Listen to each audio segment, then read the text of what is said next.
Encuéntralo ya en Spotify. Arrancamos este podcast en vivo y la bienvenida de nuevo para Miguel Ángel Flores. Bienvenido a TV Cúcuta, Miguel Ángel. Hablemos un poquito, cuéntale a la ciudad sus inicios en la política y le hablo de la Carita Feliz. El nombre del partido era Apertura Liberal. Apertura Liberal nace en medio de una situación. Recuerdo, yo era concejal de la ciudad de Cúcuta a nombre del Partido Liberal. Dentro de los partidos existían movimientos. Yo estaba en el movimiento de la Unidad Liberal que lideraba el entonces senador Félix Salcedo Baldión. Cuando se da el surgir de figuras jóvenes como nosotros entonces, el Sanedrín que rodeaba a Félix Salcedo se dedicó pues a atajarnos y tomamos la decisión de hacernos a un lado. Y la verdad, la decisión era de no saber más de política, ¿ya? Cuando abro la boca y digo que voy a independizarme, me encuentro que Julio Vélez Trillos, que Edgar Rocheles Marín, que Fabio Araque Sánchez, ¿sí? Maximino Rincón, entonces gerente de la Central de Transportes, dicen, hombre, pues hagamos un movimiento. Y nos fuimos a pensar con cabeza fría a la ciudad de Pamplona, ¿no?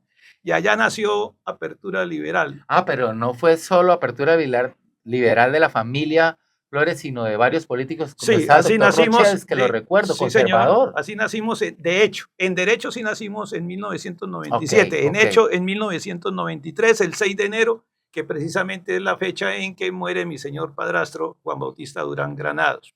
Pues muchos años antes. Nos fuimos a Pamplona y regresamos con la propuesta de la creación del movimiento Apertura Liberal y declaramos jefe natural al entonces alcalde Enrique Cuadros Corredor. Ajá. Bueno, arrancamos y resulta que fueron pasando los días, las semanas y los meses y me quedé solo, ¿sí? Rochel se hizo a un lado, Julio Vélez se hizo a un lado, Javier Araque se hizo a un lado y me quedé yo el más sardino de todos, con senda cruz encima, ¿ya? Entonces, 1993 vienen las siguientes elecciones que eran para asamblea del departamento y nos elegimos diputados independientemente. Sacamos en ese momento 9,000 votos, que eso era, en esa época eran muchísimos, ¿no? Salcedo hizo lo propio para que nosotros no saliéramos, a pesar del esfuerzo de él, porque nosotros no nos eligiéramos, nos elegimos como diputado independiente. Y vienen las elecciones de Congreso. En las elecciones de Congreso, resulta de que cuando voy a la Casa Liberal en Bogotá, en la Caracas, y estoy esperando porque iba para tramitar el aval a la Cámara, y cuando va bajando un señor de barba, y con el perdón se baja y fue puteando. Y yo le dije a la recepcionista, y dije, señor, ¿quién es? Dijo, es Camilo. Camilo. Dijo, sí. Después, senador y hijo de gobernador. Dijo, y el señor echaba madrazos al aire diciendo que cómo le negaban a él el aval si su papá había sido gobernador de Cundinamarca. Y entonces yo me quedé pensando, si este que es hijo de un gobernador de Cundinamarca y le niegan un aval, ¿qué puedo esperar yo, un simple diputado hecho de pueblo? Y entonces me acordé que yo había leído una ley que hablaba de que uno recogía unas firmas y le daban una personería jurídica, y de paso platica. Ajá. ¿Sí? Pues nos fuimos, entonces estaba casado con Rocío Dávila y nos fuimos con Rocío Dávila y 40 amigos más que nos acompañaban en política durante 4 meses, de 9 de la mañana a 9 de la noche, y recogimos 75,000 firmas, ¿ya? De esas se desaparecieron de la sede de 10,000, cuando yo me di cuenta que el paquete iba bajando de tamaño, porque yo no sabía el tesoro que eran las firmas, y yo las tenía ahí en un rincón cualquiera, y cuando me di cuenta que el rincón el bulto iba bajando, fue que nos dimos cuenta que se nos estaban extrayendo las firmas. Logramos rescatar 65,000, las presentamos al Consejo Nacional Electoral y nos dieron la personería jurídica ese julio de 1997, resolución 170 del Consejo Nacional Electoral. Así nace Apertura Liberal con Miguel Ángel Flores como director nacional y representante legal. Luego vendría Curul en la Cámara de Representantes. Ahí obtuvimos el primer alcalde, que fue don José Helves. de Apertura Don Liberal. José Helves, claro que sí. ¿Ya? Después vienen las elecciones de Congreso y entonces se elige el primer representante a la Cámara, que es Miguel Ángel Flores. ¿Ya? Después en las siguientes elecciones se elige mi hermano José Luis Flores Rivera y otros 4 representantes más. Pero conocí que hubo avales, yo me enteré que hubo avales en diferentes partes de Colombia. Claro, fuimos creciendo. De circunscripción nacional.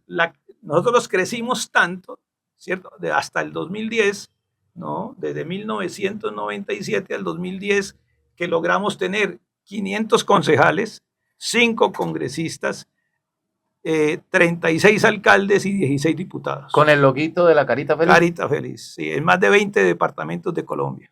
Bueno, luego continúan haciendo política. Llega un momento de quiebre donde no escuchamos más a Miguel Ángel Flores. Se escucha fuerte en Villa del Rosario, pero en el concierto regional el movimiento prácticamente terminó. Termina en vida. Carlos Hernández Mogollón me hizo una pregunta. Disculpe, Miguel Ángel. Yo quiero que usted sea asesor político mío, pero primero quiero que me responda a esta inquietud. ¿Usted por qué fracasó? ¿No? Entonces yo le dije, depende cómo se mire, ¿no? Yo lo único que le puedo decir, Carlos Hernández, es que cuando llegan al norte de Santander, los paramilitares estaban buscando con quién hacer política, ¿sí? Y entonces alguien tocó a mi puerta. Cuento porque también ya murió, ¿no? Si no, mejor no cuente. No, porque esos temas, perdonará la ley, pero hay temas que no puede uno decir. Y entonces me dijo, mire, Chino, que le tengo el proyecto, que tal y que no sé qué. Le dije yo, hermano, no me le mido. Yo nunca me he untado mis manos de sangre. ¿Ya? Decidí, y en ese momento yo entendí que negarme a participar era perder el poder, ¿sí? Porque como me dijo un líder ese domingo de las elecciones del 2010, doctor, usted tiene huevas, usted plantea, usted defiende, usted habla, usted tal, todo lo que quiera, pero si me dan los 50.000 pesitos que me están dando a la esquina, voto por yo. Yo entendí en ese momento, en ese domingo de elecciones del 2010, que la política había cambiado, que ya no era lo que nos enseñó Salcedo, que era servir, servir, servir y servir, que ya se había vuelto un negocio, ¿ya? Entonces es donde viene esa situación. Y en ese 2010 recordará que mi hermano venía de elegirse con 50.000 votos en la última, en el último modelo, que era que cada quien sacaba su lista y cada quien sacaba sus votos, y en ese 2010 se transformó la política y fue el senador Antonio Navarro Wolf quien se trajo la idea de Alemania del método Dupont, que es las listas de cada partido únicas, ¿sí? Con la cifra repartidora, el umbral, todos estos asuntos. Recuerdo que yo le dije al senador Juan Fernando Cristo, cuídense porque eso nos va a hacer daño a todos. Y al único que le favoreció fue a la izquierda, que eran como 20, éramos 84 partidos entonces, de esos 20 eran de izquierda, todos se unieron en el Polo Democrático y lo renombraron Polo Democrático Alternativo. Ellos sí se fortalecieron y el resto de partidos se difuminaron, ¿ya? Entonces es allí que mi hermano saca. El que más votos sacó en el 2010 de manera individual fue mi hermano con 37.000 la segunda vez que se presentó, perdón. Pero la lista no logró el umbral, ¿sí? Entonces hasta ahí llegamos en el Congreso de la República en el 2010. Ahora nos saltamos al año 2020, 2021, 2022 y se viene el tema Villa del Rosario, municipio donde usted reside, donde ha hecho política, tengo que decírselo, y donde hay una nueva lucha que es el tema de los peajes, pero alguien de Villa del Rosario me decía, ahí está luchando por los peajes. Pero en el inicio de este cuento, usted estuvo a favor de los peajes con Socha. ¿Es así? No es así. ¿Cómo fue la historia? Explico. Socha nace en política al lado nuestro, para su primera alcaldía. Incluso no fue la primera alcaldía, para su primera elección que no se eligió.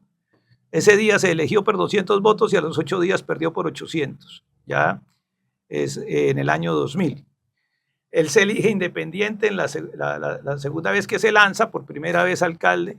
Yo no era ni su jefe político, ni su asesor jurídico. En eso, quienes comentan así están faltando a la verdad. ¿Ya?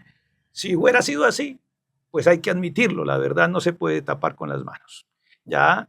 Es más, cuando me convida a que sea su asesor externo, no como alcalde, sino como persona, ¿ya? En este último periodo, ¿sí? Luego de que recupera la alcaldía en el Consejo de Estado, yo le manifesté a él porque quería que le ayudara a proyectar algunas cosas del peaje. Le dije, no, qué pena, pero tengo una lucha jurídica desde el 2020 recogiendo pruebas, duré casi año y medio, y después presentando una demanda de nulidad parcial ante el Consejo de Estado, ya para venir a plantear algo diferente en lo que yo no creo, ¿sí? Yo he creído siempre que el peaje es un cobro injusto e indebido, porque en principio la anterior concesión era solo para cobrarle a los vehículos que ingresaban a territorio colombiano. Por eso era mi lucha, ¿sí? Entonces no participé con él en esta situación. ¿Ya? ¿Cómo va la lucha actual en contra del peaje? Porque se anuncian con fallo y todo de demolición y uno ve que ahí sigue. Y ahí siguen los funcionarios y los empleados esperando reabrir. Ha sido interesante la lucha. Mientras esperamos el fallo que está para el despacho del magistrado Germán Osorio en la sesión primera del Consejo de Estado, ya vamos para 2 años que eso está para fallo. ¿Ya? La nulidad parcial que metí entonces. Viene una situación y es lo del carro bomba el 19 de febrero del 2025. Otro líder comunitario, Juan Sanabria Maldonado, interpone una queja urbanística diciendo que no le den licencia, una paginita, un párrafo, punto. Y entonces resulta que cuando eso llega a mis manos, yo dije, yo he revisado de todos los escenarios jurídicos menos licencia. Y entonces me pongo a estudiar.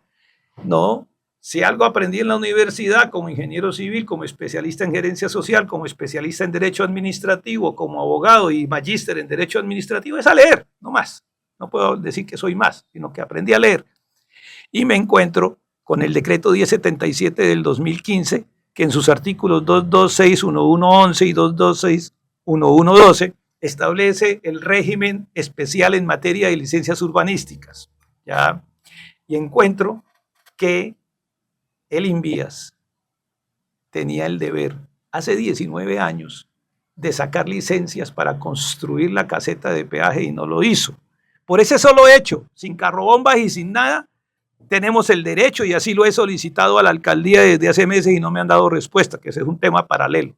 ¿Ya? Pero bueno, entonces colocamos... Espéreme un momento. Señor. ¿El alcalde de Villarrosario está paquidérmico en ese tema? ¿Ya se enfrió en ese tema? Cuando llegó ese momento a la protesta, a unirse a la protesta de los ciudadanos, ¿ya no suena mucho en ese tema en favor de los intereses de la gente de Villarrosario? Pues ha sucedido algo extraordinario en lo que queremos estar equivocados.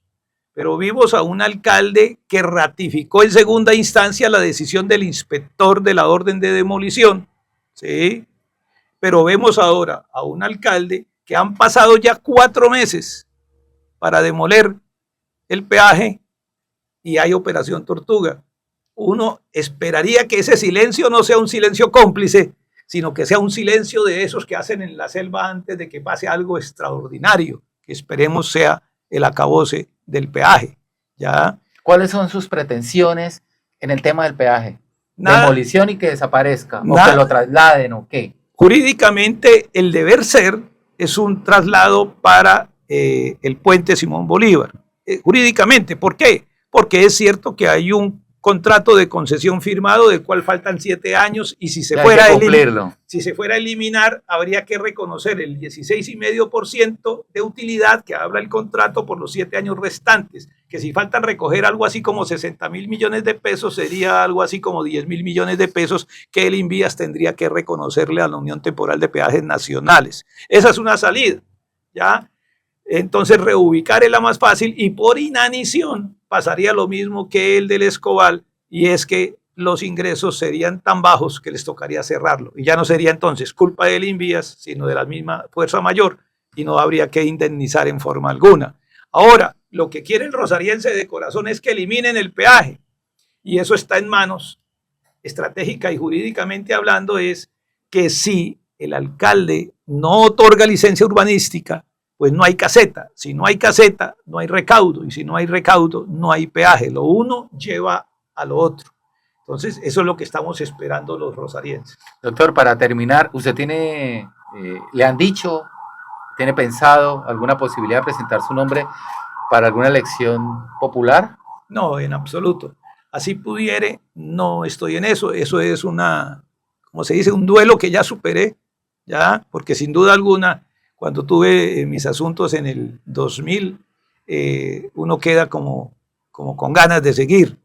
Pero ya superé eso, ya tengo la tranquilidad de poder asesorar, de poder orientar a quien así lo quiere y lo requiere, ya. Pero sí espero y anhelo, es que Villa del Rosario es mi pueblo natal, ¿ya? Y me duele que lo traten como una trocha, ¿sí? Uno quisiera que Villa del Rosario tuviera al frente a alguien que se interese realmente por ese municipio, ¿ya? Esa es nuestra verdadera pretensión. Bueno, despídase de su gente del municipio histórico. Rosarienses, hay momentos en la vida en que uno amanece un poco así como orgulloso, y entonces cuando me preguntan, ¿y usted de dónde es? Y yo digo, pues yo soy de Villa del Rosario, en donde nació Francisco de Paula Santander y yo. La verdad lo digo a eso cuando ando así como que me creo de mucho. Pero es verdad, ahí nació Francisco de Paula Santander. Ahí nació la República de Colombia.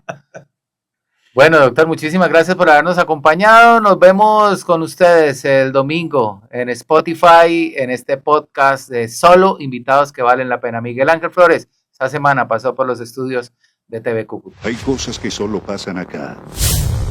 Y en Ciudad al Límite, en nuestro video podcast, te lo contaremos al estilo de Gabriel Le quería Angarita. preguntar esto. Todo el mundo sabe en las comunas, en los barrios, dónde quedan las ollas y las licoreras. Ciudad al Límite, domingo 6 de la tarde. Solo invitados que valen la pena. Este video podcast que tiene como objetivo llevarles a ustedes la realidad de lo que pasa en la frontera contadas por sus personajes. Encuéntralo ya en Spotify.